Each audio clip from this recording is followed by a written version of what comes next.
Marijuana History 101.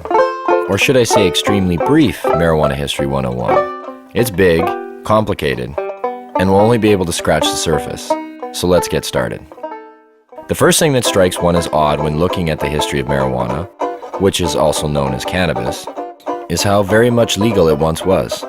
In fact, it wasn't only legal, it just happened to be one of the largest agricultural crops in the world, including the United States. You see, cannabis can also be hemp. And just what is hemp? Well, it's by and large the most robust, durable, natural soft fiber on the face of this planet. Up until 1883, and for thousands of years before, cannabis hemp was the largest agricultural crop in the world. It had thousands of uses and products.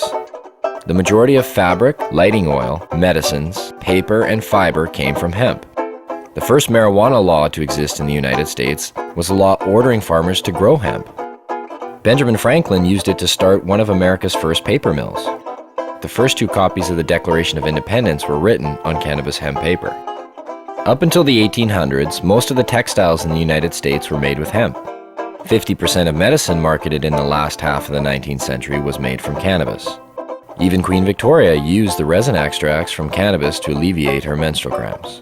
But the funny thing about industrial hemp was you couldn't get high from it. Yet, it was lumped in with the following, which also made little sense. Reefer madness. In the early 20th century, yellow journalism had surfaced. Articles depicted blacks and Mexicans as frenzied beasts who would smoke marijuana, play devil's music, and heap disrespect and viciousness on the readership, a majority of which happened to be white. Some offenses included looking at a white woman twice, laughing at a white person, or even stepping on white men's shadows. And this ended up leading to a law in the form of a tax stamp. A tax stamp that would not only include marijuana, but also hemp and cannabis medicines. It's speculated that hemp's potential for an abundance of new products was going to be in direct competition with other sources. And this, added to the reefer madness, led to the eventual downfall of all forms of cannabis. Popular Mechanics magazine had actually prepared an article entitled New Billion-Dollar Crop. Hemp was touted as being able to produce more than 5,000 textile products from its thread-like fiber and more than 25,000 products from its cellulose, ranging from dynamite to cellophane. Its superiority as a source for paper was also becoming known, especially with the development of hemp processing equipment. Now, the new Marijuana Tax Act was all fine and dandy, except for one thing. If you wanted to grow hemp, you needed to buy a stamp, but they weren't giving any out to anybody. And so, in effect, all forms of cannabis became illegal. Things pretty much stayed that way until World War II, when the government decided that hemp once again was a good thing and produced a video, Hemp for Victory. But by the time the war was over, hemp again became bad. And in 1948, when the marijuana law once again came into question, Congress recognized that marijuana was made illegal for the wrong reason. It didn't make people violent at all. It made them pacifists. The communists would use it to weaken America's will to fight. Congress now voted to keep marijuana illegal for the exact opposite reason they had outlawed it in the first place. And all through the years, report after report, commissioned by everybody, from the mayor of New York to the president of the United States, has come back with the view that marijuana should have no criminal penalty attached to it. Yet, marijuana remains as illegal today as it did nearly 70 years ago.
Marijuana.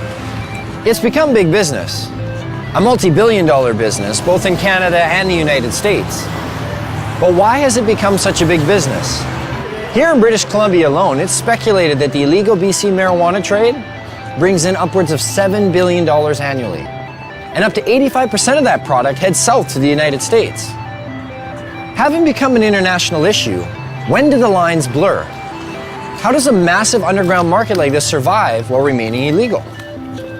Why is marijuana illegal in the first place? And if prohibition is meant to protect us, I guess the most obvious question is, does the prohibition work?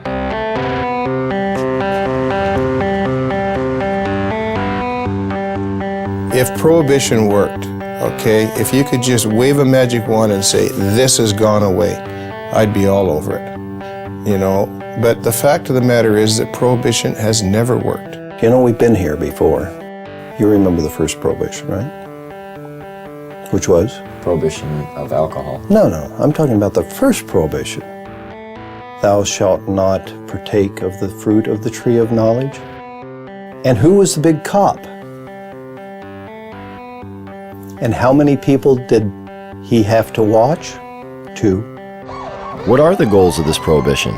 I assume the goals of prohibition are to reduce the amount of drugs available and to reduce the demand for those drugs. In both instances, cannabis prohibition's an utter failure. Has the prohibition stopped people from using marijuana? You get a phone call and says, I'm from the federal government. I want to know whether you've been using cocaine or marijuana recently. Presumably you might be getting a little bit of an underestimate. In 1937, there were estimated to be 55,000 marijuana users. And now there are estimated to be more than 50 million of them. That's a 100,000% increase. Seems to be quite a few of them. Yes, I'm afraid there are. Whether the drug is criminalized or decriminalized does not affect the rates of smoking of cannabis, either uptake or of discontinuation. So what are the dangers of using marijuana? I don't know. I don't know. Gives you like a rapid heartbeat. Smoker's cough. I'm sure it has some effect on your brain function, memory. I don't know, is there something unhealthy about moving slowly? It's not good for you. You're not fully conscientious of what you're doing. Thicken some membranes in your brain or something. Well, it's been science. I guess I'm being told it's been scientifically proven that marijuana kills your brain cells. That's the one I remember. Marijuana kills brain cells. I thought the same thing. You know, I didn't start smoking pot until about 5 years ago. I thought pot made you stupid. You know, I bought into it just as much as anybody did. I realized when I was like 30 years old that I was tricked. I was like, you gotta be fucking kidding me. 1974, the Heath-Tulin study. Ronald Reagan announces, the most reliable scientific sources say permanent brain damage is one of the inevitable results of the use of marijuana. Monkeys pumped full of marijuana, apparently 30 joints a day, had begun to atrophy and die after 90 days. Brain damage was determined after counting the dead brain cells of both monkeys who had been subjected to the marijuana and ones who had not. This study became the foundation of the government, and other special interest groups claim that marijuana kills brain cells. Here's what they didn't tell you. After 6 years of requests, how the study was conducted was finally revealed. Instead of administering 30 joints a day for 1 year, Dr. Heath used a method of pumping 63 Colombian-strength joints through a gas mask within 5 minutes over 3 months. They suffocated the monkeys. What they did is they put these gas masks basically on their face and they pumped pot into it, but without additional oxygen. So after X amount of time, the brain shut down. Well, if you suffocate, the first thing that's going to happen is your brain cells are going to die with lack of oxygen. So what they did is they suffocated the monkey, showed all these dead brain cells, and then went on to associate it by saying that cannabis use causes your brain cells to die. And how many people, not knowing the origin of the study, have gone on to quote it and re-quote it. And now people believe it. Studies since have shown no signs of any brain cell damage. In 2005, new research suggested that marijuana could possibly stimulate brain cell growth. That study hasn't received the same attention. Another common belief, marijuana causes lung cancer. In the 1999 study by the Institute of Medicine that was paid for by the United States government, they had to use words like may and should cause cancer. We've been hearing for years them trying to say that it causes lung cancer, and we say, really, that's interesting because you can't even show us one case of cancer being caused by cannabis use alone. You definitely have to do it moderately because it does paralyze the cilia, but if it's not radioactive, you're probably not going to get cancer from it. Smoking can be harmful because of the proper use of smoke. Not as a result of anything in the cannabis plant, but because they're intaking heated plant matter into their lungs. People said, well, you don't know, we haven't been smoking it long enough. Look what happened with cigarettes. We've had about 4 decades, or more than 4 decades of experience. If this was going to show up, it should have shown up by now. Finally, a study came out just in the last month verifying that cannabis smoke does not cause cancer. It's different than nicotine. And the elements in the tobacco smoke do cause cancer, and the elements in the marijuana don't. There's no cases of marijuana-only smokers getting brown lung syndrome. There's no cases of marijuana-only smokers getting emphysema. Strange for a plant that's so dangerous. How come none of that? Marijuana is as bad for you or worse than tobacco? Impossible. If they had the evidence, they'd be putting emaciated bodies or emphysema, lung cancer, black lungs, they would be parading them throughout the media. They don't have one. Yet people somehow or other think that it might cause the same thing. In fact, if you look at the straight deaths from substances, a different type of picture starts to appear. The #1 killer in the country? It beat out AIDS, heroin, crack, cocaine, alcohol, car accidents, fire, and murder combined. Tobacco. That's a nasty, dirty thing to say, son. A lovely, pure white cigarette causing cancer. It gets me right here. With an average of 430,000 deaths per year, considering it's a #1 killer, it's interesting to know that tobacco receives government subsidies and is grown with radioactive fertilizer.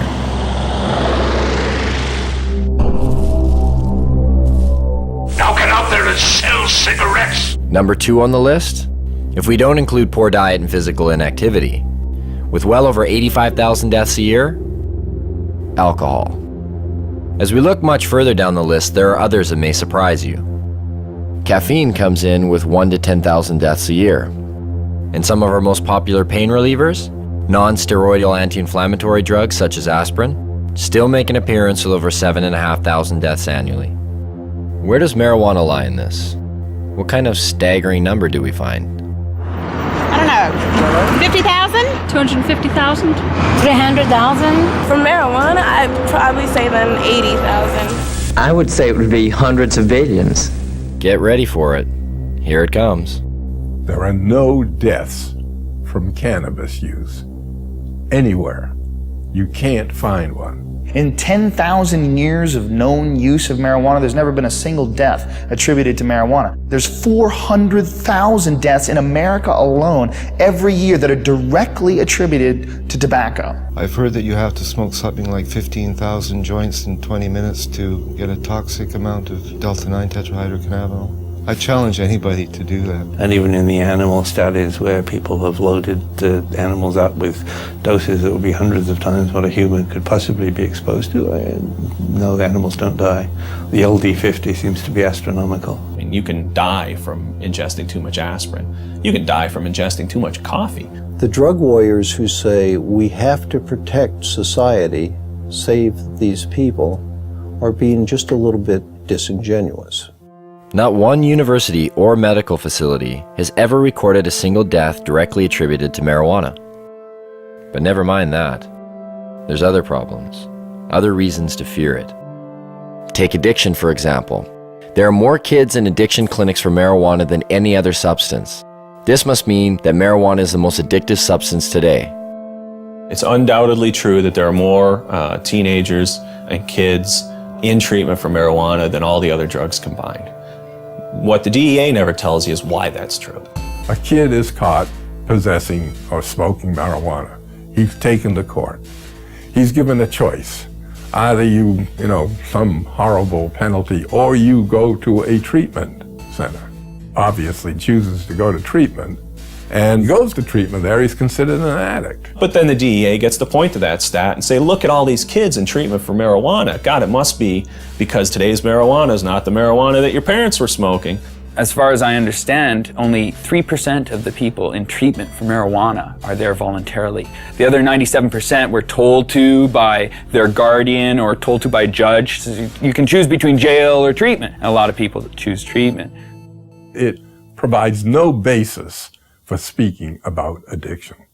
Anybody who is at all sophisticated about marijuana would rate them the way two researchers were asked to rate drugs in order of addiction. Nicotine was 1, alcohol was 2, then heroin, then cocaine, then coffee, and then marijuana. There may have been a couple of other drugs, but marijuana was at the very bottom, below coffee. This narcotic, unlike the opiates, the synthetics, and cocaine, is non-addictive. What do you mean by non-addictive? By non-addictive, it is meant that the user of marijuana, when deprived of the drug, will not experience the agonies of withdrawal.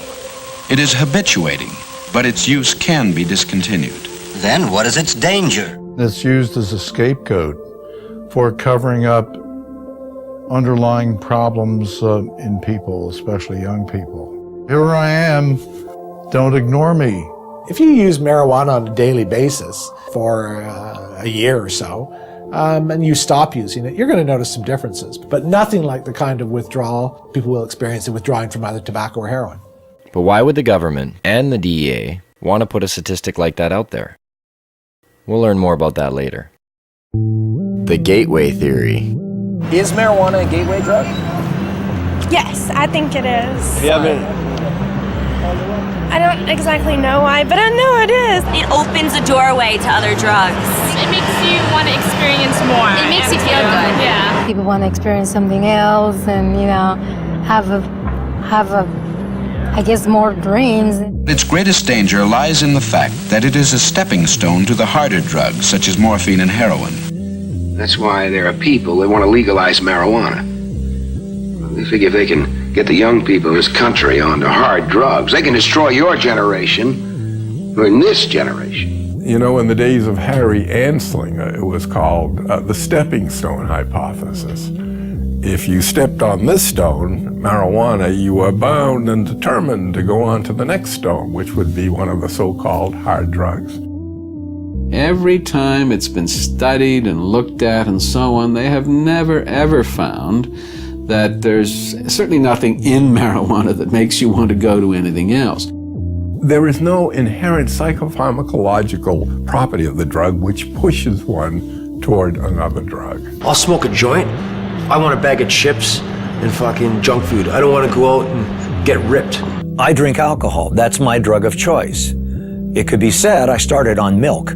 I mean, this is crazy. If I use marijuana, why does that automatically make me a candidate to black tar heroin? It's a nonsensical argument. In fact, only 1 out of every 104 marijuana users use cocaine, and less than 1 use heroin. The black market throws the dealers of soft drugs together with the dealer of hard drugs. So if you have a black market, and you have a dealer that's dealing in marijuana and LSD and everything else, and the dealer might say to you, hey, you want to try something stronger? Well, in that sense, because of the black market, because of prohibition, people may be more susceptible to seeing these other drugs and being willing to try these other drugs. And so what you see is that there is a gateway effect, but it's a gateway effect caused by prohibition and the blending of the hard and soft drug markets.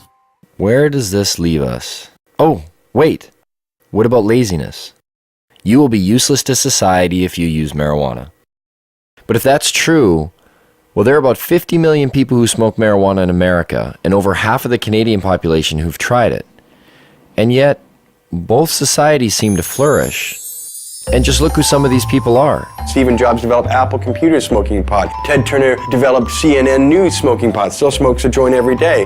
You go through every musician you like, from the Rolling Stones to the Beatles to Led Zeppelin, they all smoke pot. Snoop Dogg, Willie Nelson. Come on, Bill Clinton he didn't inhale, man. He didn't inhale. Yeah. Don't be so naive.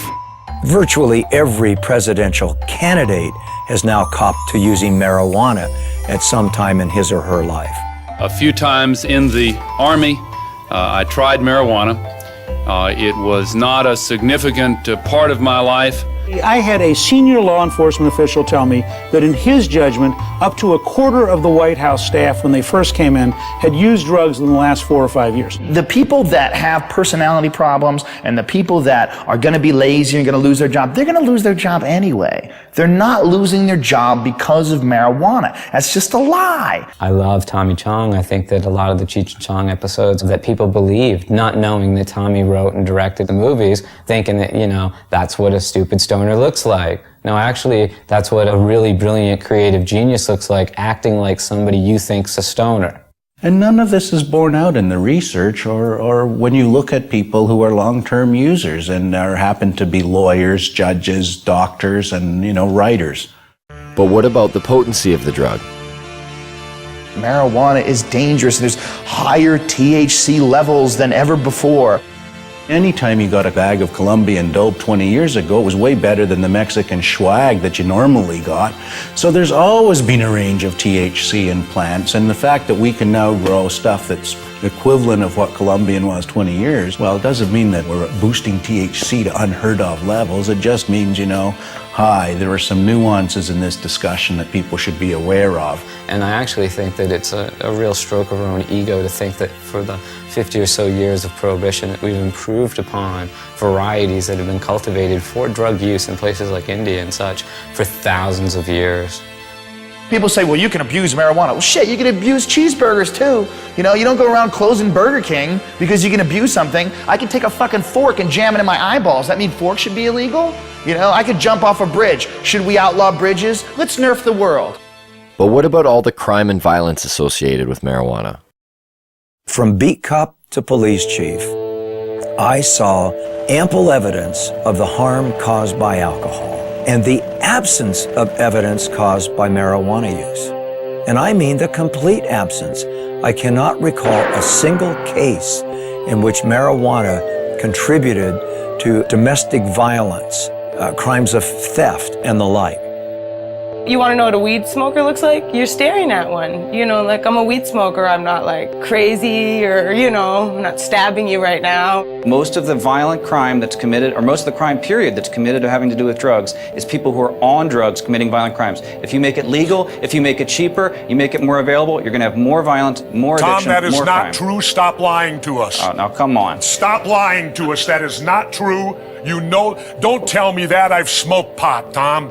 But I've admitted it. I've done it. I've done all of the big three. I've done tobacco, I've done alcohol, and I've done marijuana, Tom. Guess what? Marijuana's the least of the three, pal. You guys prove me wrong or whatever. I want to hear someone that has smoked too much weed and went home and beat his wife and beat his children or whatever, like you see on booze. The only big issue on alcohol is drunken driving and binge drinking among college students. Otherwise, you can drink to your heart's content.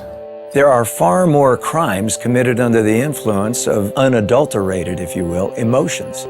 Anger, rage, jealousy.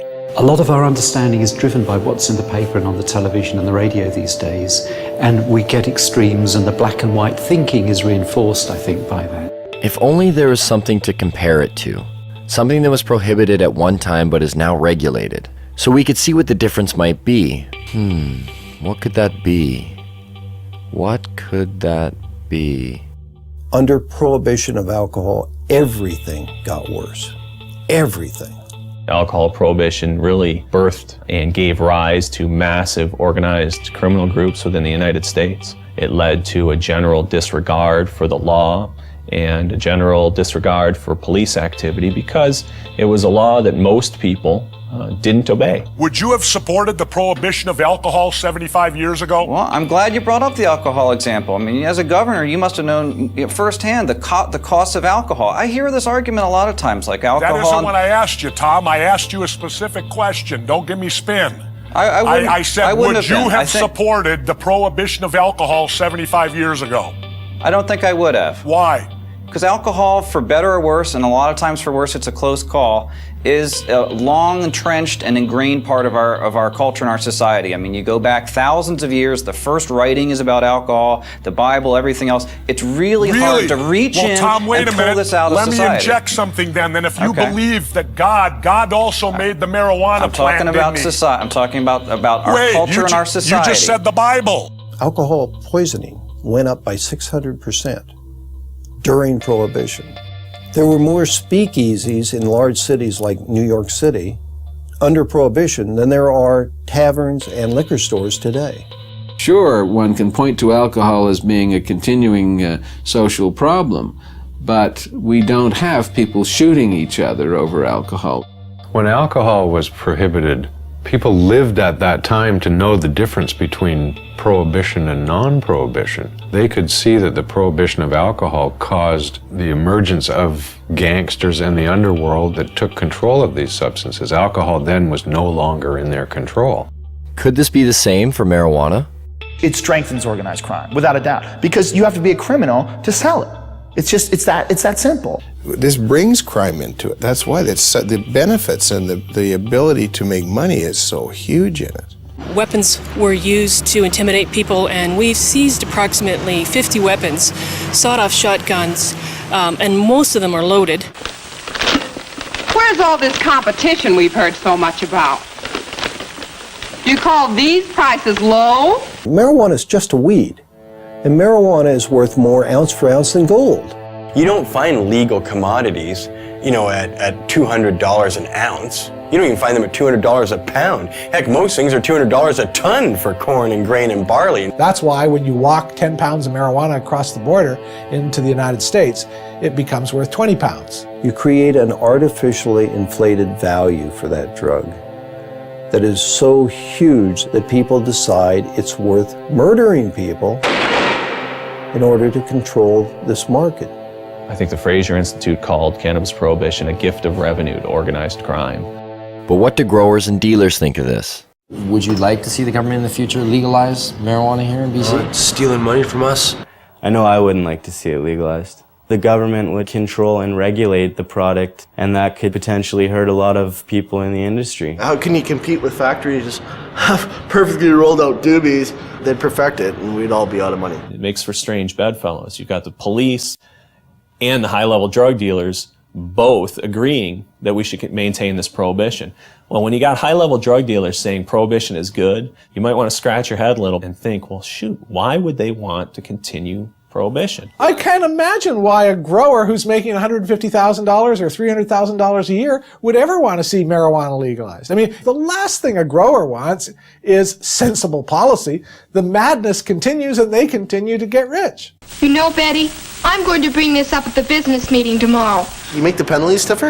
You know what? Good. For those people who are not getting caught, price goes up. See, so not only do we allow them to tell us how much drugs are going to be supplied, the potency of those drugs, who they're going to sell to, where they're going to sell them, just to make sure they get it all right, we let them keep all the profits. So you've got essentially a Wild West. You've got an unregulated market in which anything can happen. It certainly may work for things that people generally accept, but if you try to prohibit something that's in demand, that the people want, then it's pure folly. And without control, it's hard to regulate areas of concern, like keeping it out of the hands of our children. There have been some studies that suggest heavy sustained long-term use from adolescence to adulthood has the potential to exacerbate symptoms of those with a genetic predisposition for schizophrenia.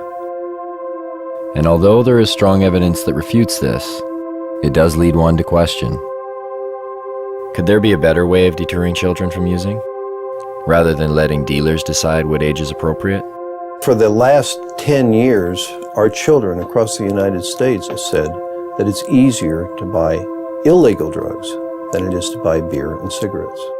It's harder to get beer because you have to go through a regulated establishment that's going to check ID, that's going to have those safeguards in place, that isn't just going to sell it to you because you got 40 bucks in your pocket. Guy down on the street corner, he doesn't want to know how old they are. He don't want to see an ID. He says, show me the money. And if they get the money, it doesn't matter if that child is 4 years old, they're going to get the dope. If you can't control the sale of the product, how on earth are you going to keep it out of the hands of kids? Could we be the creators of what we now see as some of our biggest problems? Have our solutions been prelude to our worst fears? The use of the criminal law for the basis of public health is a wholly bad idea, no matter how you cut it. It doesn't work. You cannot legislate morality. One person can say it's immoral to legalize it just as much as someone can say it's immoral not to legalize it. It doesn't get you anywhere. You have to have a rational policy debate by talking about the consequences. Now, I've had young people tell me that, well, your generation had a martini and that was your crutch, and why can't we have our own kind of crutch? You know what? Why don't you be a generation that doesn't have to have any kind of crutch? It's a lot easier argument. If you just say, oh, it's immoral, then you don't have to debate why it is that alcohol kills so many more people than marijuana, or why it is that tobacco takes 7 years off your life and we can't establish that marijuana does anything particularly. If people do drugs and they commit crimes around those drugs, they should in fact be punished. But you can't punish someone for something that hurts no one. We should legalize marijuana, tax the hell out of it, and put every dime back into the healthcare system. Taxation and legalization? Doesn't that seem a little extreme? Wouldn't it be better to just decriminalize? The distinction is simple. Legalization of marijuana makes it a product that is legally available to adults. That doesn't mean that there's unregulated distribution, unregulated sale, and unregulated use. The decriminalization of marijuana still makes it an offense. You're not going to go to jail for it under a decriminalized model, but society is still saying no, no, no, no. It doesn't address the problems of organized crime, and it doesn't create a situation where you have retail sales. Decriminalization is just kind of a goofy concept. To say that it's legal to own something, to use it, to possess it, but not to produce it or sell it, just seems like this illogical position, because where did this stuff come from? It's the worst of both worlds. Sends out an incredibly bad message. It should be controlled like alcohol, like tobacco. The total impact for the U.S. budget from legalizing marijuana and taxing it at rates like alcohol and tobacco is somewhere in the $10 to $14 billion range. It can be used to pay for healthcare costs. It can be used to rebate to lower taxes and give people lower tax rates. It can be used for highways, for hospitals, for national defense. It's $14 billion and can be used for whatever its best use is. The production or the harvesting, the packaging, the sales of marijuana could be handled essentially the way we handle alcohol. You sell to a kid, you sell to somebody under the influence, your license is in jeopardy. That license ought to be hard to get and easy to lose. It seems to make sense. It's a little jarring, but nowhere are these issues more relevant than here in BC. Yes, marijuana is illegal here. And yes, police actively pursue growers and dealers. But that doesn't stop the market from thriving. It's believed that the illegal BC marijuana trade industry employs anywhere from 90 to 150,000 people. And the product is now known around the world. It's even been given its own name. BC Bud. Bud. BC Bud. British Columbia Bud. I don't know what you are meaning. BC Bud? BC Bud. You guys know what BC Bud is? No. You guys know where British Columbia is? No. Yeah, Isn't I it know in where that Britain? Britain. It's in Canada. When I say BC is famous for Pot. weed and hippies. Mountain, sea. Marijuana. I used to think of the beachcombers back in the days, but now I just think of that BC Bud. Do you know what BC Bud is? No. Oh, it's really well known. BC Bud is bud that comes from British Columbia, and that's why they call it BC Bud or Beasters. Dude, you got the Beasters? Yeah, I got the Beasters, which means you got bud from BC. You know what the word grow up is? I'd say it's pretty common knowledge here what a grow up is. People do them in their houses or in their basements. I'm surprised it's not in our dictionary. A grow up is something that happens inside somebody's house, like one of our friends or something, and they just grow weed inside their house. Do you know anybody that's growing marijuana? I don't, well, no. Kelowna. My hometown. With a population of only 100,000, Kelowna is said to house well over 1,000 grow-ups.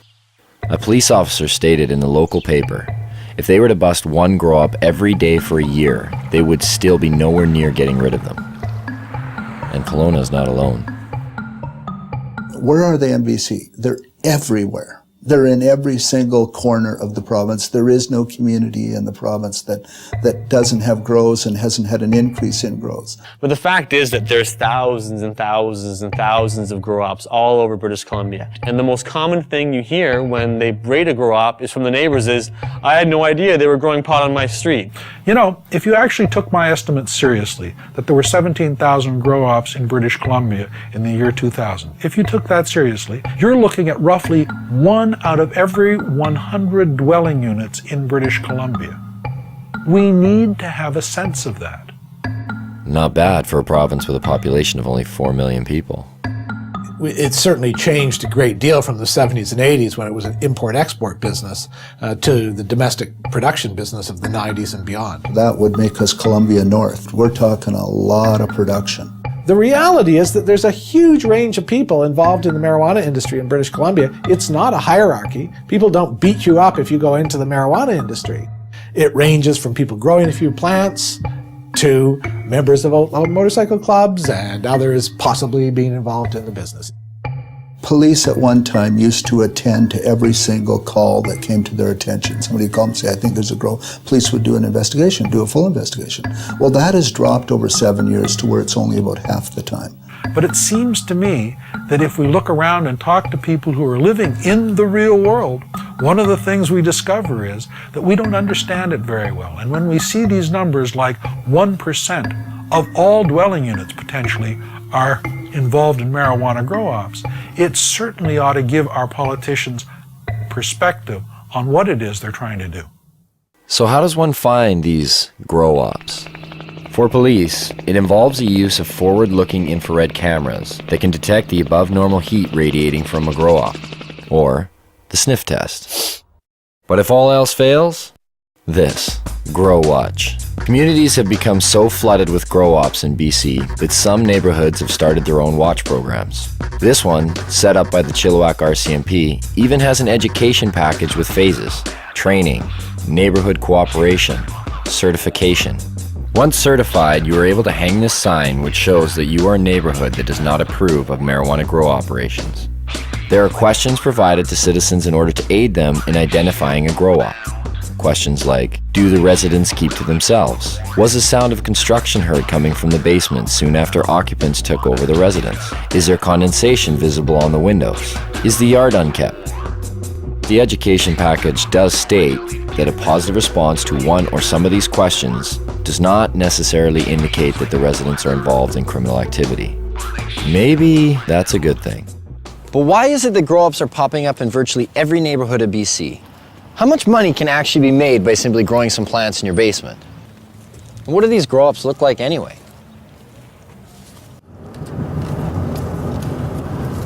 We finally got a grower. Right now we're driving to meet them. It's around 8 lights. It's not a huge show. This is what they use for clippers and stuff like that. When they hire clippers to do a show, you put these on, and if people are looking from the outside, it just looks pretty much like you're wearing sunglasses. But when you're on, I mean, I can't put them on right now because I'm driving. Won't be able to see. This is everyone's getting glasses. Director, thanks. Other producer. Where's my phone? We just wait for the phone call, so we'll keep in line for when this comes to. Oh, I see a vehicle pulled up. Maybe that's them. Hello? Okay, so put the glasses on. Okay. Now, can you tell them we're just gonna have the camera running, but we're gonna have the lens cap on? Is that cool? Okay. Yeah. No. Hey, Diggs, we're gonna have the camera running, but we're gonna have the cap on, so there's no video. Shit. Yeah, just do it. Just keep it on. Just put the cap on. How you guys feeling? Feel that heart rate increased? So you're coming in the back seat? Yeah. I'll ride over. Okay. Good.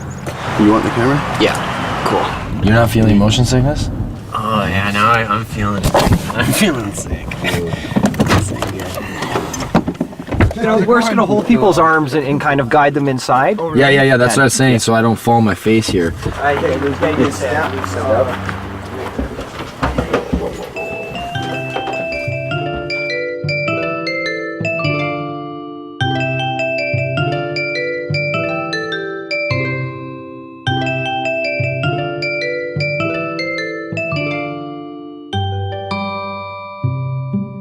A real grow-op.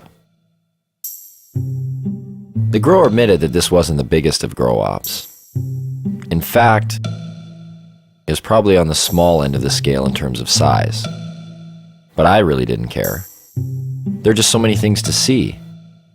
The lights, the tools, the power, the pots, and of course, the marijuana. What do you guys do for the smell? I noticed there's like a big...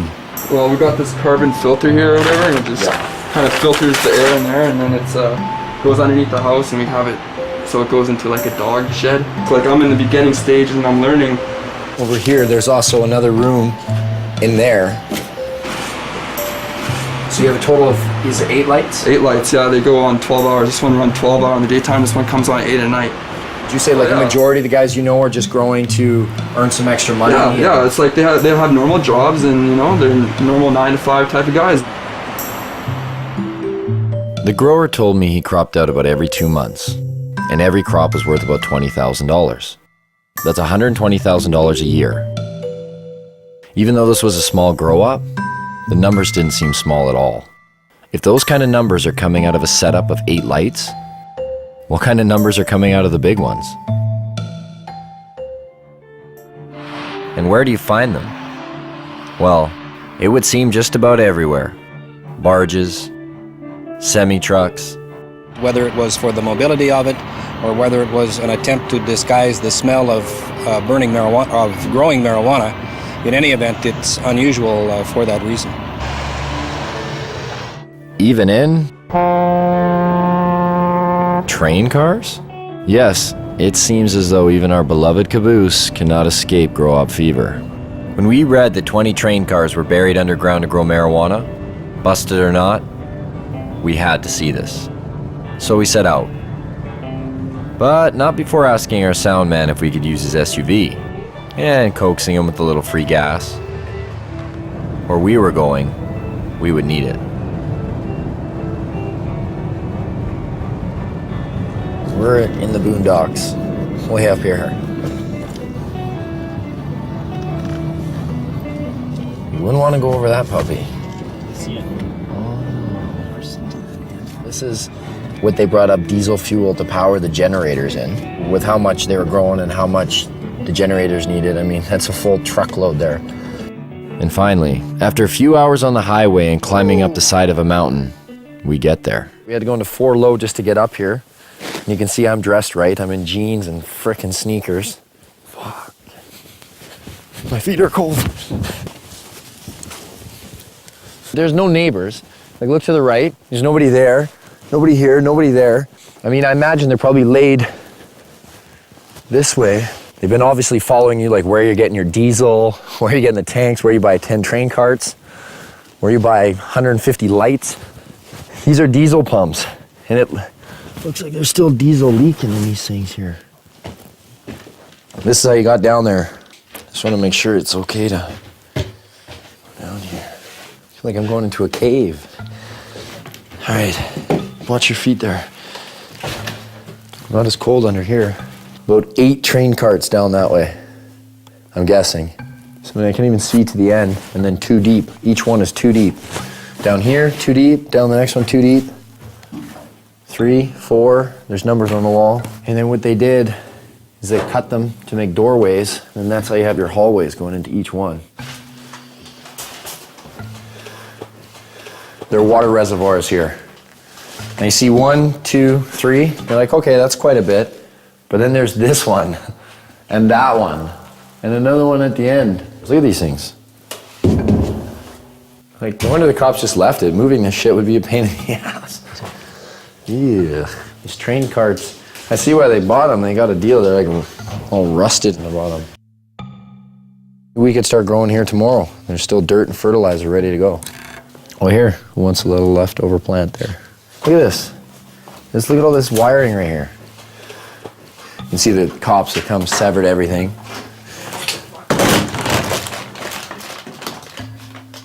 What are those chains for?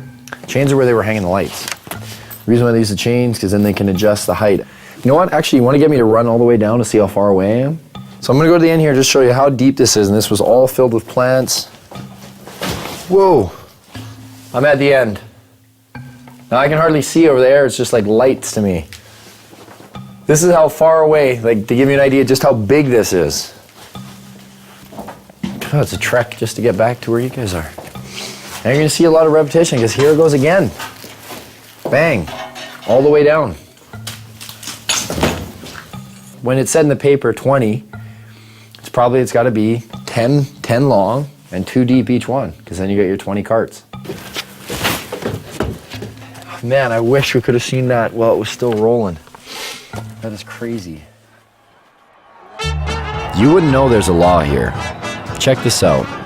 Cannabis Day, an actual day dedicated to marijuana. And take note, this takes place on one of the busiest high-traffic blocks of BC's largest city, Vancouver. Marijuana? It's everywhere. Consumed and sold in every imaginable way. Pipes, bongs, joints, baked goods. It was hard to imagine that nearly every person attending this event was breaking the law, and yet no one seemed to care. The police were there, but not to bust people. They held traffic for the band to play for Cannabis Day. Now they went back to their side of the street. Sure, no problem, brother. No problem. Complying with the 5-0. One of the organizers told me that in all the years this event has taken place, there's never been a violent incident, except once, by a man who's believed to be under the influence of alcohol. We heard there was a jazz festival happening at the same time on the other side of the block. It wasn't doing quite as well, but there was one group doing all right. Right up there, as you can see, is still Cannabis Day going on, but right here, not even a block away, is a church retreat, and they're selling donuts. I was like, well, what do you guys think about the rally? And they're like, we need to pray for them. And I was like, what? You guys are selling food for them, right? And that's, I'm sure they've sold record amounts today, I guess, too. So we'll see. We'll get an interview here shortly, hopefully. The interview never came. There was so much marijuana, it was unbelievable. I think we almost all got contact highs just from being around the smoke. But I did get a donut. I did purchase some of these on the way out. Those church girls got me. A culture of marijuana has been established in BC. From paraphernalia to cafes, from seed selling to its very own political party, the BC Marijuana Party, even bakers.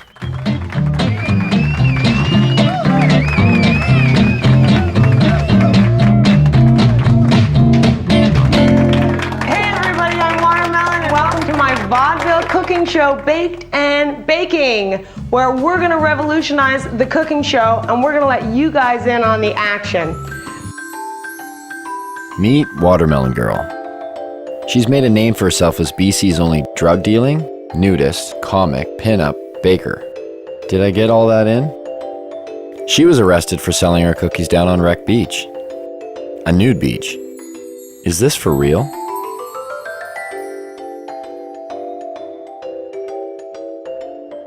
I'm like the Heidi Fleiss of weed. I tell everybody, like lawyers, doctors, like there's no proverbial yo G, you know, like none of those. Like all professionals come in through my house. You know, a lot of people with money, a lot of people in politics. You don't want to know who comes through here. You know, my mother was a baker and her mother was a baker, and we just bake.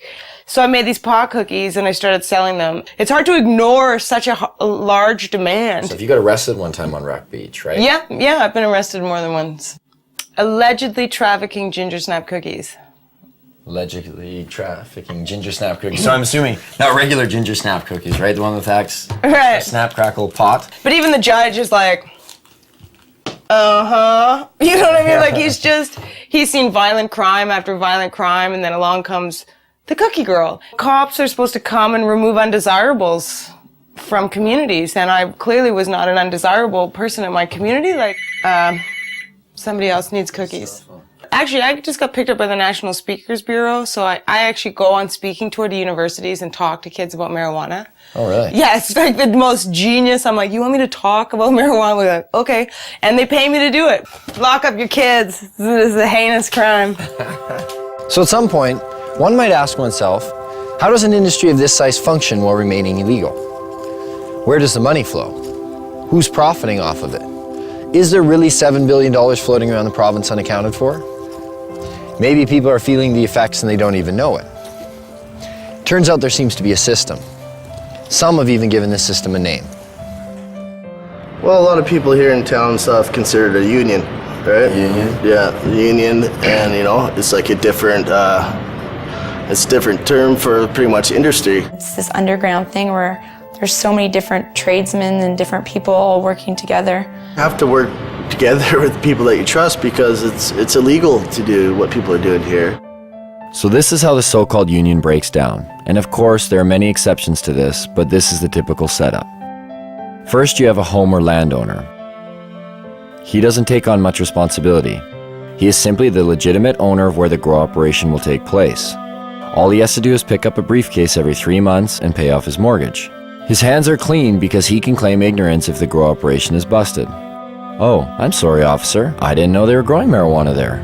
Then you have his 50-50 partner, the contractor, who will provide the equipment and hire the grower or grow himself. The grower is known as the fall guy.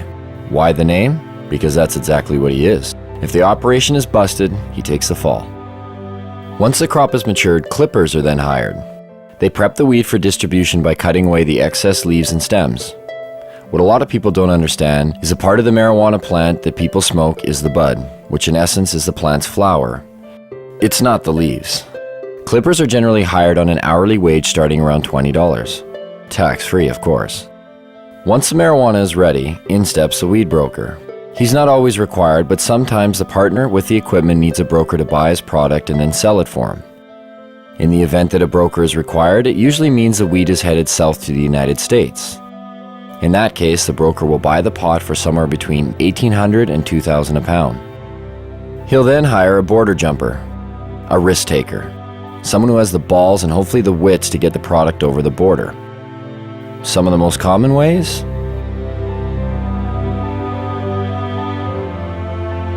The border jumper's fee varies with each trip, but they're always well paid. Once the product has reached the broker's US connection, it will earn about $3,000 a pound. The farther south it goes, the more it makes. If it manages to make it all the way out east to areas like New York, the price is driven even higher, somewhere between $3,500 and $6,000 a pound. Stricter laws demand higher prices and in turn provide more profits. In Miami, 7 to 8 pounds of BC bud will trade for 1 kilo of pure yayo. Cocaine. That in turn makes its way back up to Canada. And sells for anywhere from $30,000 to $35,000 a key. If the marijuana manages to stay in the province, it will usually sell for around $1,800 to $2,000 a pound, depending on how flooded the market is. This is just the tip of the iceberg. The union embodies a slew of businesses and services, generating profits both directly and indirectly for the province. Some know they are involved and others choose not to acknowledge the benefits they gain from it. Carpenters build tables, rooms, sheds, and anything else that's needed for a grow show. Brand new homes are being built expressly for the purpose of housing a marijuana grow operation. Electricians set up lights, wire the electrical components, divert power if necessary. Hardware stores provide construction materials to build rooms and grow operation structures. Hydroponic stores supply lights, nutrients, soil, and other equipment needed to grow. Seed sellers provide, well, seeds. Clone growers create clones from other marijuana plants to aid in quicker grow cycles. Real estate agencies market houses to growers, unknowingly, but they profit all the same. There are some realtors, though, who are directly involved in the union and will actually cater to growers' needs, finding houses in secluded areas with big basements and power that can be spliced and stolen. Mortgage brokers and lease brokers who help growers with poor credit get the houses they need to start up.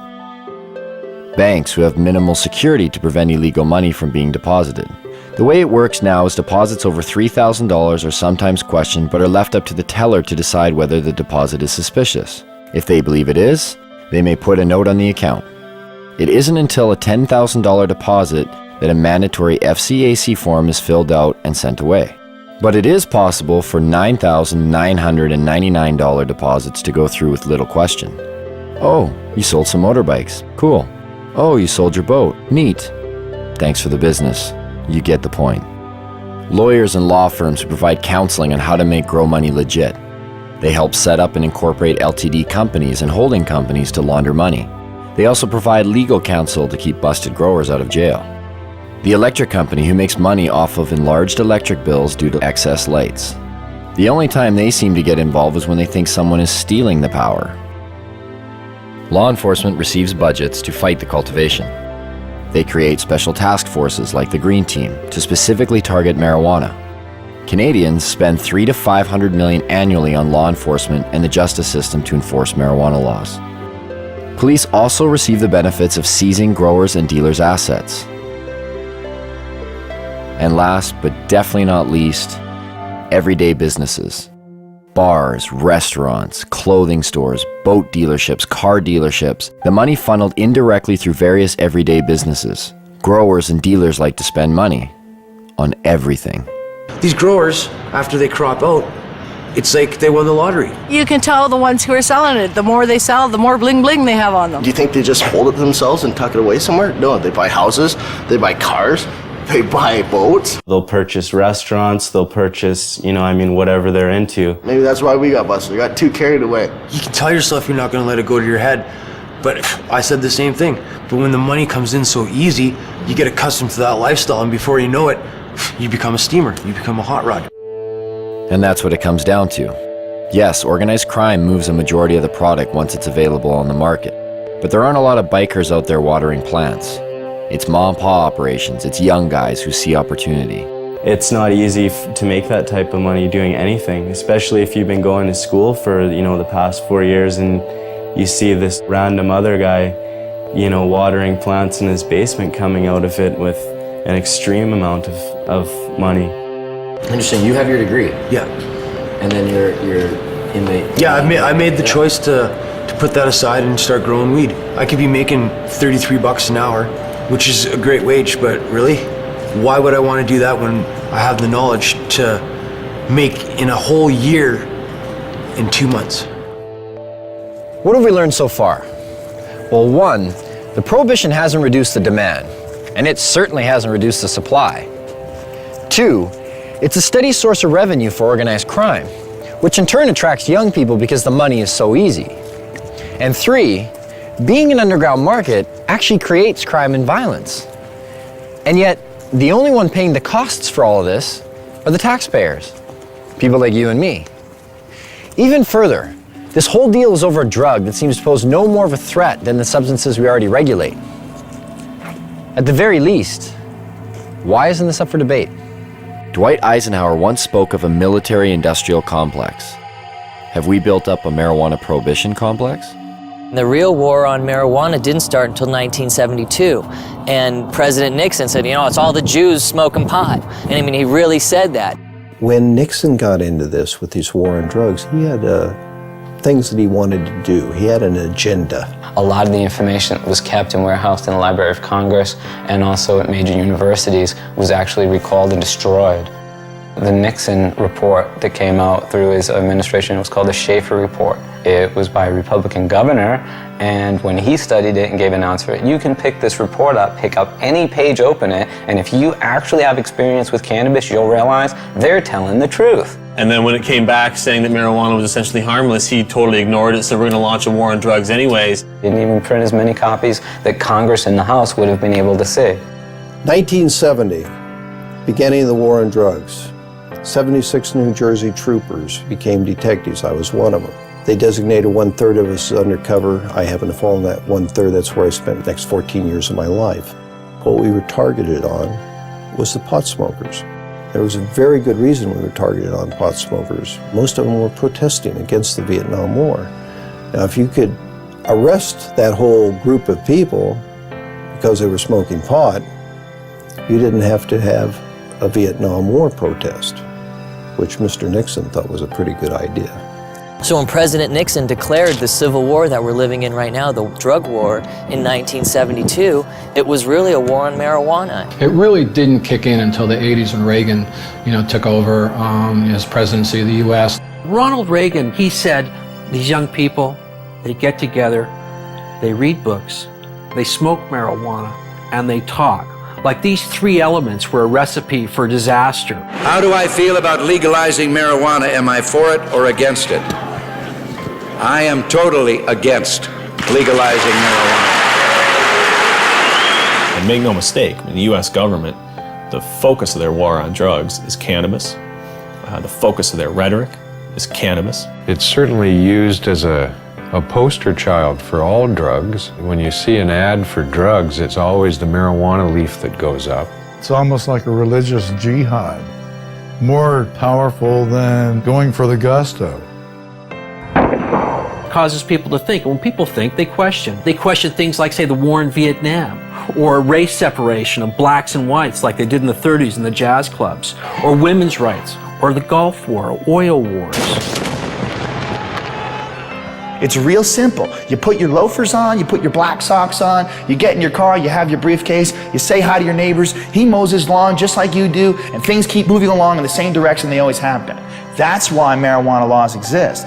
There are, in my opinion, people in government at all levels of government who know that it's not a winnable war, and yet they continue to pursue it. Acceptance of drug use is simply not an option for this administration.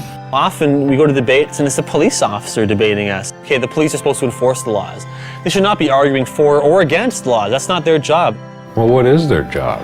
Is it to enforce laws that exist on the books, or to determine the policy of the laws that are made? The way to justify the policy is to create a lot of fear and then spend a lot of money combating that. Quite frankly, if you took the using population of all the other illegal drugs combined and you eliminated cannabis from that equation, there wouldn't be a big enough drug problem in either this country or the United States to justify the massive expenditures that go towards fighting the war. The amazing thing is the small amount of enforcement that is necessary.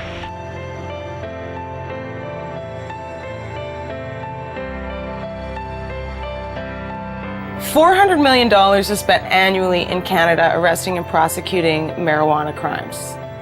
The total budget in Canada for all drugs is $500 million. That means 4/5 of the drug budget goes towards arresting and prosecuting marijuana users, leaving 1/5 for crack, heroin, coke, crystal meth, the date rape drug, whatever. The drug enforcement industry is big business. It's self-perpetuating. It relies on taxpayer dollars. And so it's an endless battle that the DEA doesn't win, they participate in. It's like doing a big budget movie, you know. You get $30 million to do a movie, and then the movie comes out and it doesn't make any money.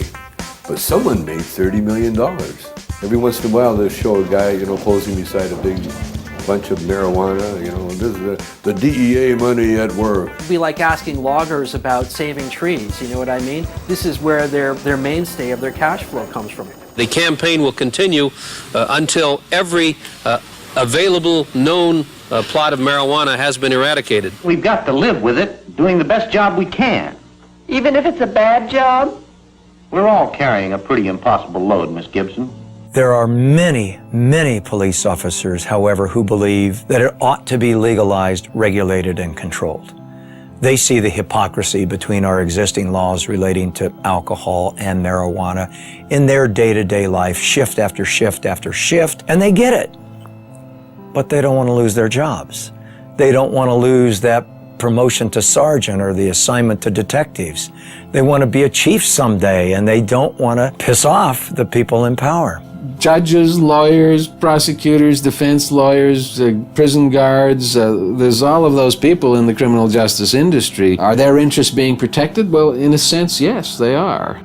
Defense bar, similarly, we make money. The more things they prohibit, the more money we make. Sorry I'm late, Kent. I was delayed in court. You still have large numbers of people being busted for simple possession. If you look at the stats, in terms of drug offenses, the largest group are still simple possession of marijuana. Every time you blow a marijuana cigarette, you take a chance on blowing your future. Oh, come on, Pop. All my friends smoke pot. They're not criminals. Only because they haven't been caught yet. If you do drugs, you will be caught. And when you're caught, you will be punished. 750,000 Americans every year are charged with pot possession.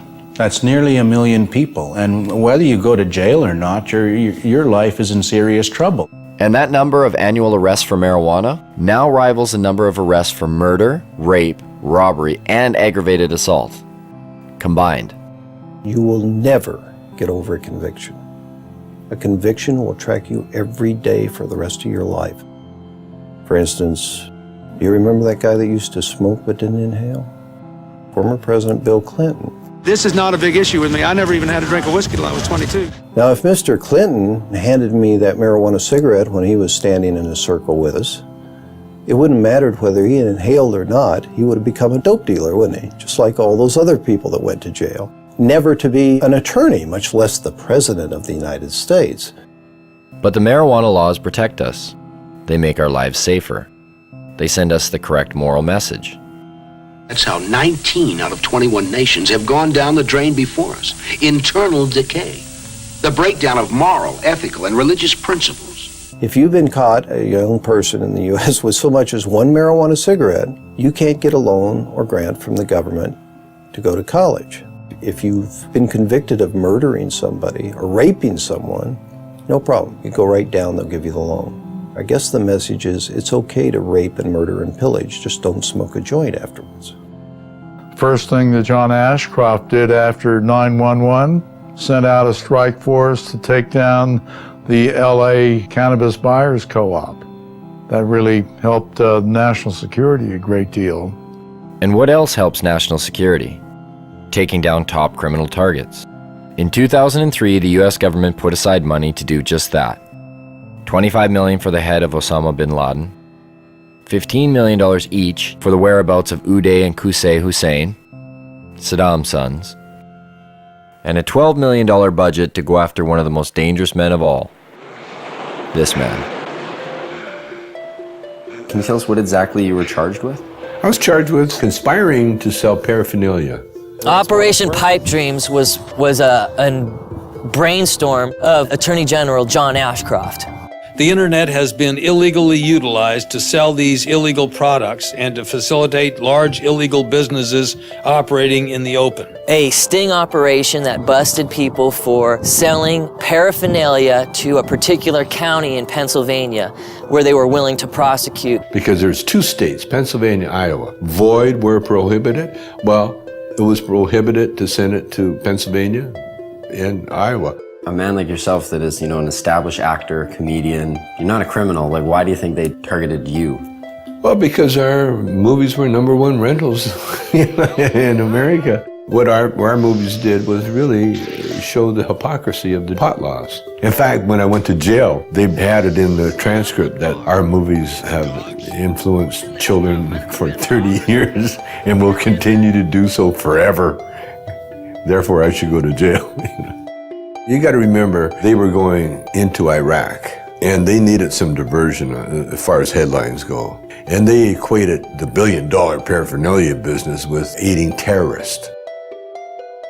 This was a legitimate company paying taxes. I was just the face on the bone. They charged me. I had nothing to do with the company. I never shipped anything to anybody. It wasn't even his company. He just loaned his name to it.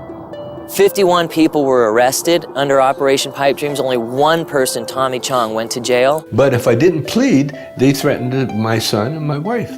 Tommy stands up and volunteers to go to jail, says, yeah, okay, that's my paraphernalia. Leave my wife and kid alone. He's protecting his family. What kind of force was used on the day you were arrested? There's over 20 SWAT team people, visors, automatic weapons, helicopters overhead.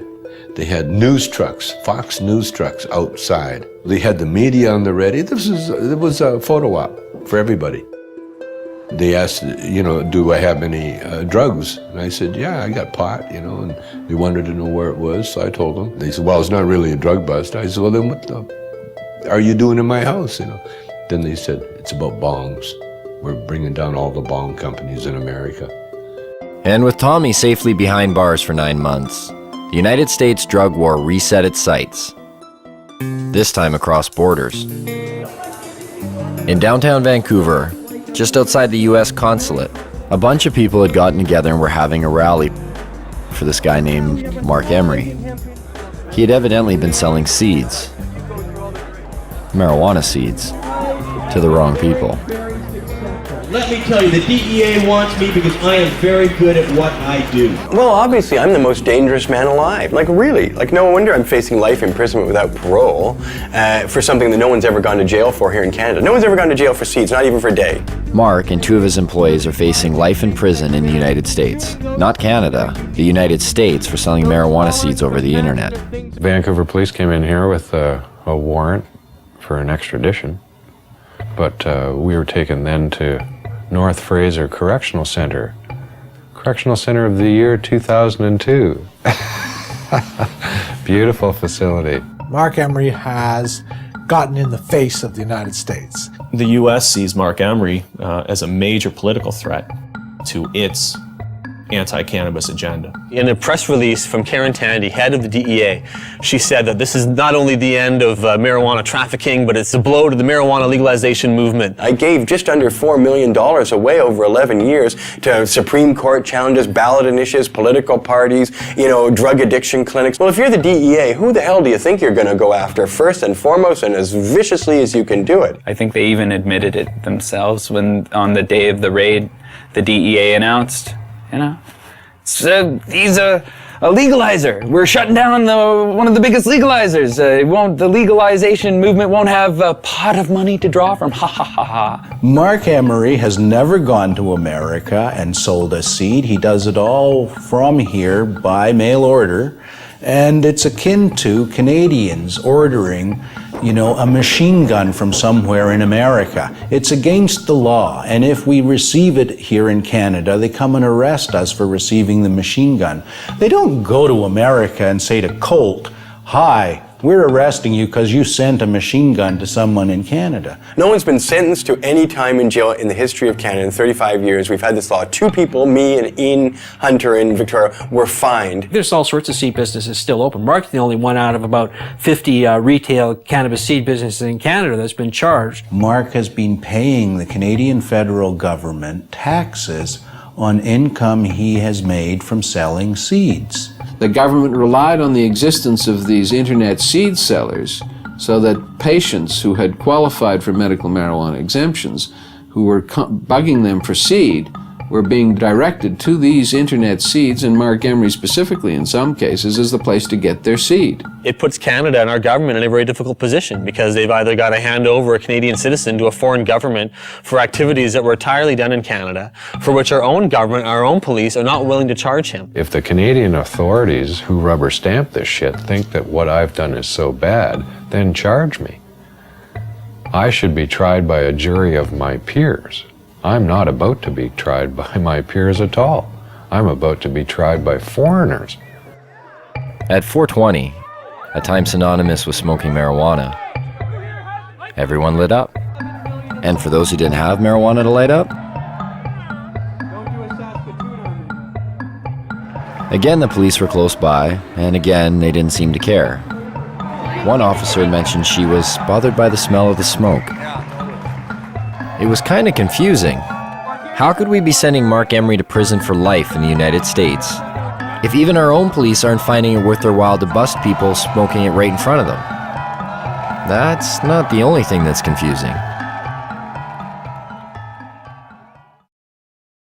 The marijuana that's consumed in the United States, how much comes from Canada? I don't know much about Canada. I don't either. Maybe 20%? I'll go with 35. 35%? And a quarter. 50%. 50? 50%. I would say about 60%. 60%? 70%. Yeah, 70, 80%.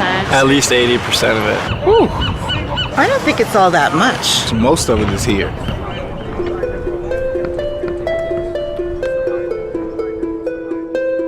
We're getting the drug czar saying, BC bud. This was when some of the people in Canada were trying to get marijuana legalized. John Walters went up there and said, what you're talking about is passing a law that will allow you to export poison to my country. When we talk about poison, exporting poison, what do we export to Canada? Cigarettes. 430,000 people die in the United States every year from ingesting cigarettes. 5 million around the world. So who's exporting the poison here? Of the 6 million people who could benefit from treatment and need it in the United States today, 60% are dependent on marijuana.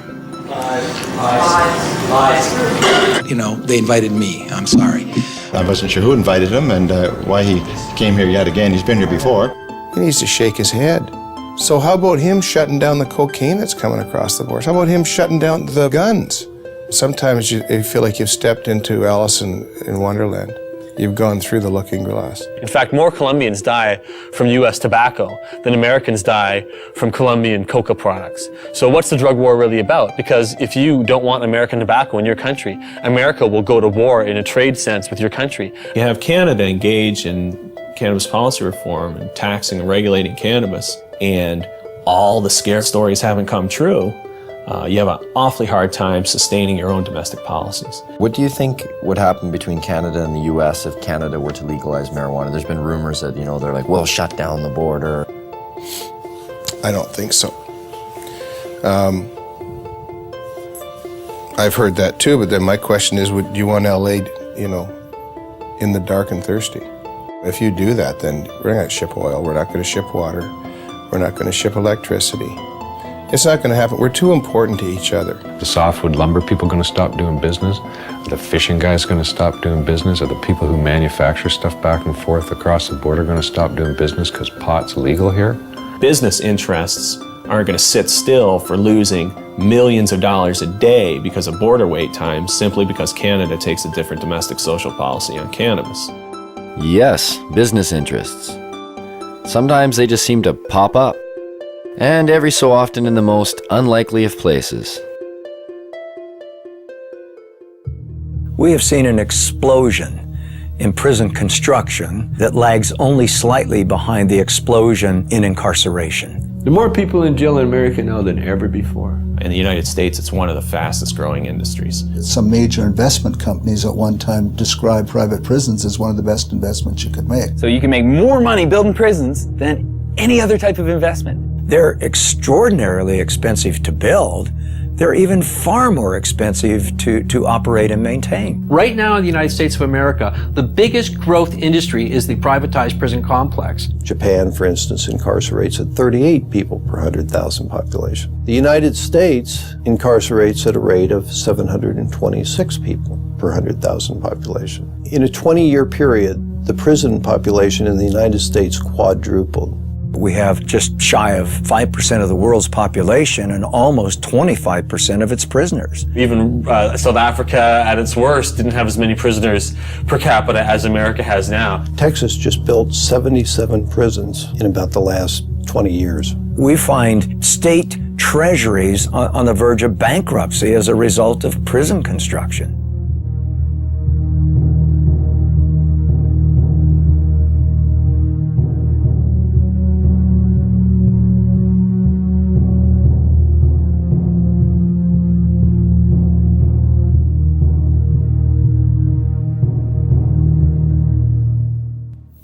Some think there won't be room for them in jail.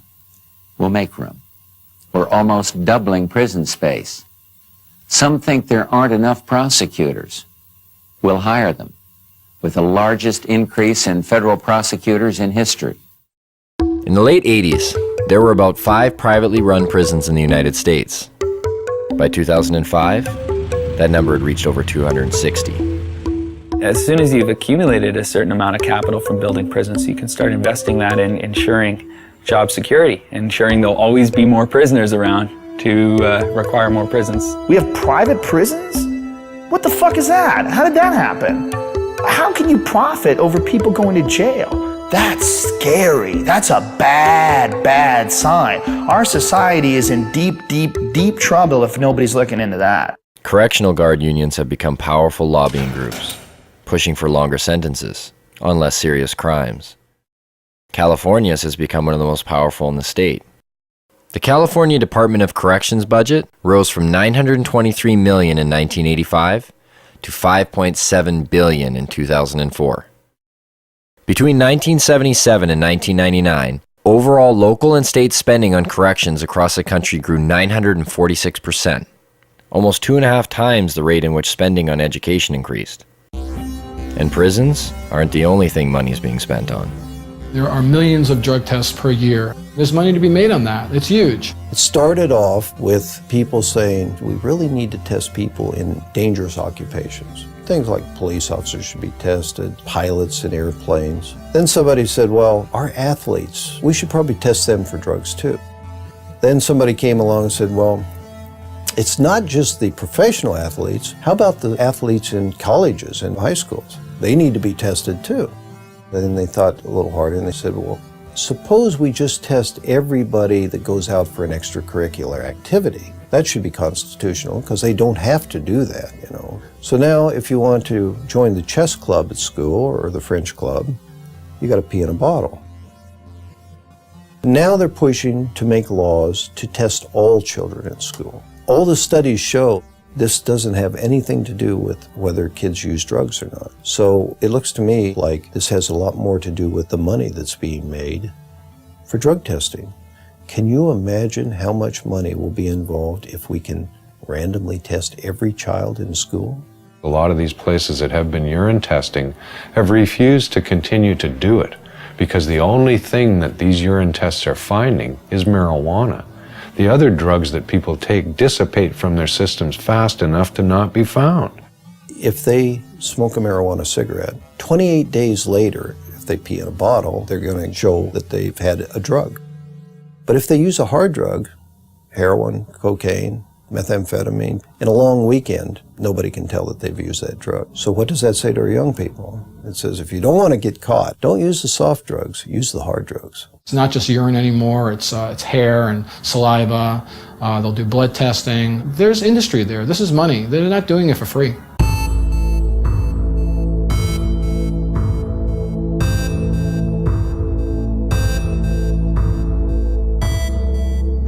The most profitable industry in the United States is pharmaceutical. Dollars involved is just staggering. Could it really be? Has medicine really become that profitable? The fact is it has.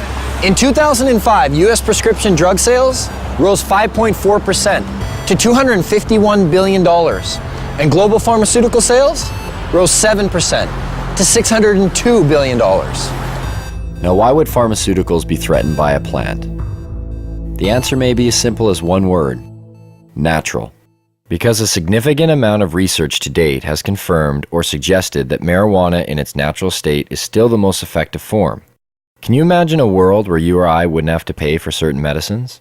After dealing with about 10,000 patients over the last 15 years, I would say that over 200 different medical conditions respond favorably to cannabis. It appears to have benefits that we never ever knew about. Glaucoma, epilepsy, muscular dystrophy, Arthritis, multiple sclerosis, wasting syndrome, nausea, chronic pain, depression, anxiety, hepatitis C, cancer, chemo, AIDS patients. Is there a product out there today that provides as many medical benefits as cannabis? No.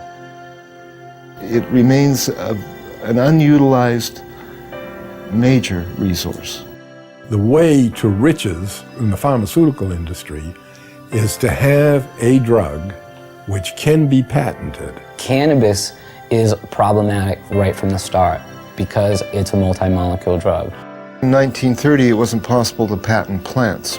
And that's the reason that pharma never picked up on this, because by synthesizing and owning compounds, that's where the profit motive comes into the pharmaceutical industry. The patent in the United States lasts for 20 years. Well, you can charge whatever you want at that time, and that's where you make the killing. There's no money to be made off natural plants. If you can use a natural medicine that you can grow in your own home, which costs pennies to use, you're going to do that. You need water and dirt. Not only that, you have that plant forever. Prime motivation behind any drug company is to make money, and as much money as possible. They're corporations, and corporations, everybody knows that it's like that diffusion of responsibility thing. There's so many people working for corporations that they lose their humanity. So those are potential customers for these pharmaceutical companies that are not there if they're using a natural plant. It's unlimited. You grow more, you get more medicine. Pharmaceutical companies don't want you growing your own medicine. The government supported a small drug company by the name of Unimed to take a synthetic THC, tetrahydrocannabinol, and to put it into capsules to be used as a oral medicine. This became Marinol. This THC in Marinol is exactly the same 21 carbon molecule that's in herbal marijuana. But it's not the same as medical marijuana. It's not a crude mixture of things, and there's no guarantee that you get the same results. You can make a synthetic delta-9 tetrahydrocannabinol in a test tube. It'll have exactly the same number of atoms and the same arrangement. But how in the test tube can you put the electron spins together, the subatomic quirks and quarks, if you like, of that compound in the same way that a biological enzyme system will put it together? It can't happen. In the case of a synthetic compound, if it's only an ingredient from the cannabis, they can formulate that as a drug and make a lot more money out of it. We're confused that if, you keep hearing that there's no scientific proof to medicinal benefits of marijuana, why are there drugs like Marinol on the market? Why do they even exist? Well, that's part of this double talk about it. If we take and change it a little bit, so you believe it isn't marijuana, then it's okay. It's a great medicine.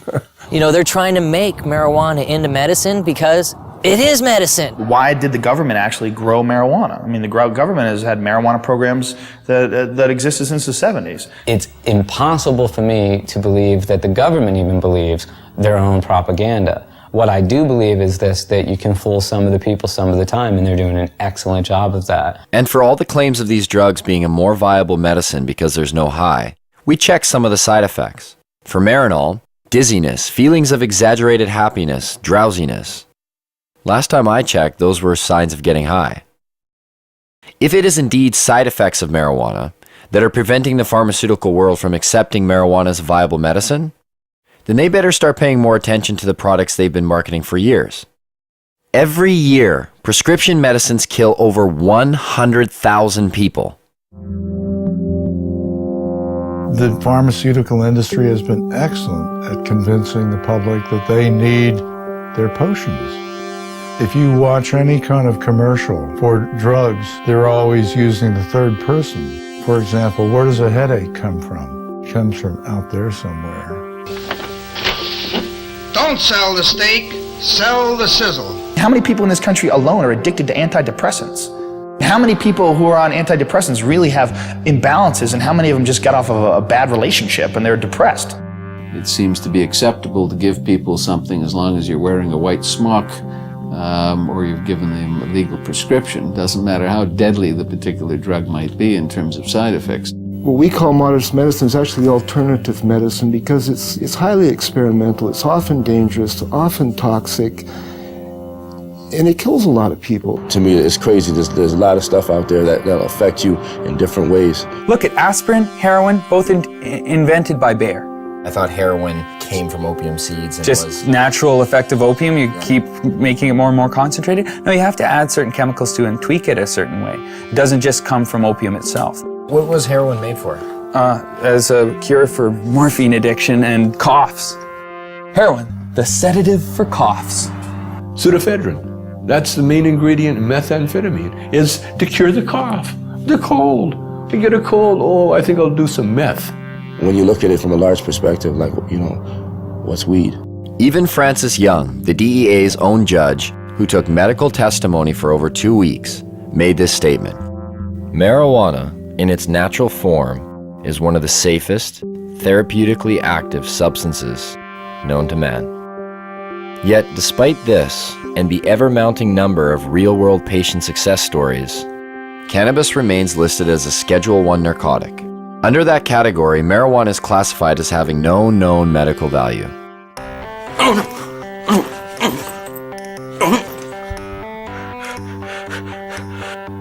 I have multiple sclerosis. When we first met Greg, his shaking was so severe, he informed us that he would need a few puffs of marijuana in order to participate in the interview. The difference was night and day. What do you say to those that say marijuana needs to be tested and regulated and have the high taken out for pharmaceutical companies to consider it a valuable medicine? That's a pretty, and I only mean this as a measurement. as to how much it is actually a pathetic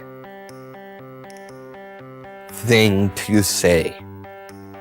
I mean, just look at me. Is it not blatantly obvious that I have just enjoyed however many tokes? I look happy. Greg has been using marijuana for years and stated to us that he's never experienced any negative effects. I'm never, I need my marijuana. That's stupid. It takes away my discomfort, let's call it. It does enhance my very being. Where do you think you'd be if you didn't get to smoke it, like dealing with your pain?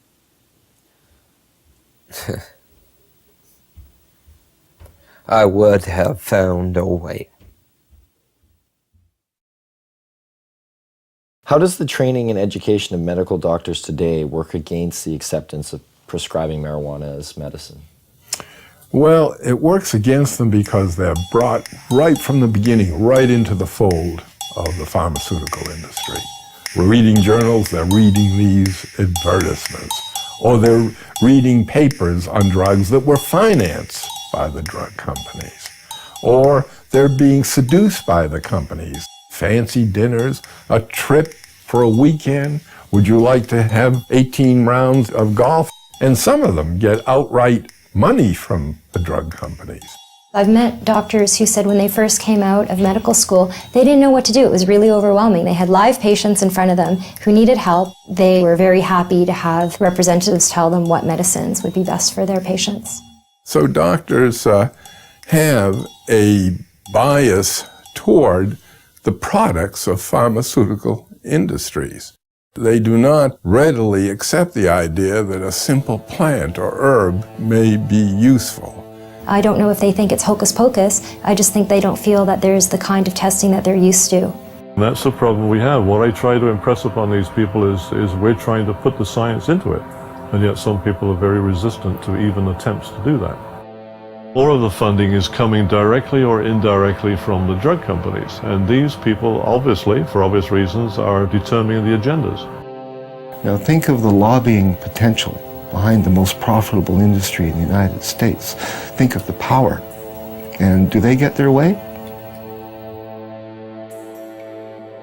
Why can't we explore its medicinal potential? Why can't we use it to make more products? To myself and people involved in this business, it stopped making sense a long time ago. The common response is really the medical marijuana is a stalking horse for legalizing it. And so what? What do they want? We should be making use of this plant. And really, that's all I can say. The restriction, the prohibition is all, in my mind, just stupidity. And I don't condone stupidity. And that's a problem. How do politicians, after years of promoting claims of marijuana's harms, pushing for larger drug war budgets, constructing political platforms based on a stance that vilifies marijuana, and being lobbied by big business, how do these same politicians now reverse their stance?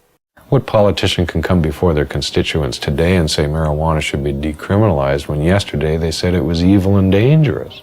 Their constituents are going to want to know why you changed your mind. Were you lying to us or were you stupid? Either way, you're not getting elected next time. Whoops, we made a mistake. You 17 million people should not have been arrested. Some of you jailed, some of you fined, some of you lost the handle on your career. One way to bypass this problem in the face of ever-growing empirical evidence is to divert attention. Add a word: medicinal. Put the word medicinal in front of marijuana, and you are now talking about something completely different if you're a politician. Why is there a perception that healthy people are affected differently and unable to fend off the detrimental consequences, whereas a person with a lowered immune system or terminal illness seems to experience none of these effects? Some people go home at the end of the day and they drink to kind of wash away the day, you know, just like, that was a hard day, I need a few drinks, relax, kick back. So is that relieving pain? Maybe. Or is it pursuing pleasure? I don't know. So if you think about this in the context of cannabis, it also has relevance. The government's a lot more likely to forgive cannabis use if it's for relief from pain. If it's in pursuit of pleasure, that's a problem. And I think that points to something about our culture that's a little bit odd. What works for one doesn't necessarily work for another. The father-son confrontation. Mom smokes like a chimney. And you have a drink every day and smoke too. It's not the same. Why not? You can get cancer. Your liver can rot away. They believe today, and I'm disappointed in the media, that it hasn't brought this information, this new information to the people of this country more than it has. They believe that marijuana could well turn out to be the most dangerous drug that is in use in our country today. If you're a politician, you can get elected on a get tough on crime platform. We're going to lock up all the marijuana cultivators for a long time because you're preying on the fears of the public. Spokesmen for giant special interest groups, whether those special interest groups be law enforcement, or whether they're private prisons, or whether they're pharmaceutical companies, or whether they're oil companies. We have spokesmen for gigantic corporations that are trying to calm us and get us to press the right button in the voting booth. Everybody that gets in has their own agenda. They're beholden to their own lobbyists, so they don't go in and check the work of anybody before them. That's not their job, because God forbid somebody come in there and check what they do afterwards. I understand why politicians may be reluctant to act on their principles, but our politicians need to read their own polls, because this is one of those cases, and it happens a lot in life, where the people are ahead of their leaders. HempFest, the largest event for cannabis in the world, a showcase of modern-day hemp. Sure, they used this stuff 70 years ago, but what good is hemp in a world like today? A world that appears to have everything it needs. It opens a whole new market. It opens a whole new market on every level. You can harvest off the seeds, you can harvest out the inner pulp and the long stem fibers. The fiber itself is the strongest natural fiber in the world. All the clothes I'm wearing today for this interview are hemp. All the clothes I actually always wear are made out of hemp. Been so since probably '94, when I realized I could buy clothes made out of organic fibers that lasted longer than cotton. You can eat hemp seeds, and it contains all the essential amino acids and fatty acids. It makes fuel. You can make biodiesel out of it. Hemp is an excellent source for biofuel. When you grow hemp for fuel, every crop unleashes a huge amount of oxygen into the environment. And in fact, the same amount of oxygen that you lose when you burn it off, you gain back. So it's a closed cycle, ending the greenhouse effect. There are so many hundreds of strains of industrial hemp that you can grow hemp almost anywhere in the world. Not everywhere in the world, but almost everywhere in the world. So just that alone makes it a resource for fuel. That is the solution, is to stop using fossil fuels and nuclear energy. Stop using them entirely, and using wind and wave and sun more, and these biofuels. People will get it, especially as the gas prices go up. It's the highest quality paper there is. I mean, it's archival quality. The words tree-free paper don't make sense to people. Hemp paper that you find in the museums that are hundreds of years old haven't even yellowed. To supplement the wood, we could solve the deforestation problem. Why isn't it cost effective to use hemp versus the forest industry right now? The simple answer is because you can't grow the hemp in the United States. As far as human beings are concerned, it's probably one of the most useful plants ever, if not the most useful plant ever, and it's illegal. Industrial hemp is not a drug, though it is of the same species as marijuana.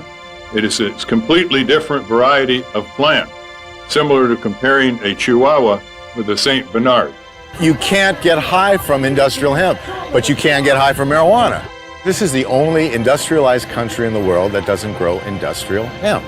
I mean, think how crazy it is that we can eat the product, we can sell the product, we can wear the product, we can export the product, import it, manufacture it, everything but grow it. We can't grow this thing.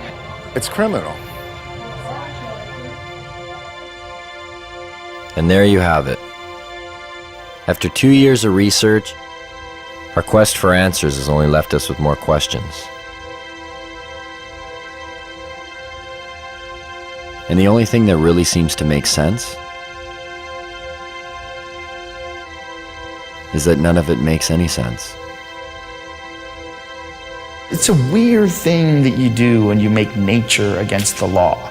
We're worried about things going extinct, and yet the policy on the most useful plants in the world is that they should all be eliminated and driven to extinction.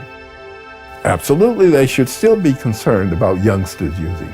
But we're concerned about youngsters using alcohol, tobacco, driving automobile, whatever. But that it should be the kind of prohibition that it is now, rather than regulation, it cannot be sustained in a rational society. I believe it would be more ignorant of me to listen to somebody who's trying to oppress me than it would be to just ignore the ignorant and go on with what I think is right. Even now, this interview is being conducted. I smoke pot all morning. This is what I look like high. There's a great quote that life is a tragedy to those who feel and a comedy to those who think. And if you are a thinker and you look at the marijuana situation and you're not laughing, you're fucking dumb. Do you think marijuana will ever be legalized in Canada or the United States? Yes. I don't know about the United States, but it will be legalized in Canada. I won't be alive to see it. I used to believe it was right around the corner back in the 1970s. Check out the gray hair. I confess to being 61. I believe it will happen. I didn't used to. As recently as 2 or 3 years ago, I was convinced it was not going to happen in my lifetime. I wish you didn't ask me that question, but I would say I think it will be. It's always a possibility. It's, there can be breakthroughs to reason. All we have to do to end it is get 50% of Congress plus one human being to say it's over, and it's over. There's a movement in this country, and some people have more faith in it than I do. Maybe from hosting Fear Factor all those years, I've lost my faith in human beings and their intelligence. I think it's inevitable. I believe that the truth will set us free, and I think the truth is infectious, and I think that while cannabis per se is not addictive, learning about it quickly becomes. When I published Marijuana Reconsidered, I, in the last chapter, predicted that once people understood these things about marijuana, the prohibition would be gone. It would be gone in 10 years. Carl Sagan, who was a very good friend of mine, read the manuscript and he said, "Lester, you're so pessimistic. 10 years?" Well, here we are, 45 years later, and nothing has happened. Nonetheless, it can't help but happen. I mean, you can't sustain a lie like that forever.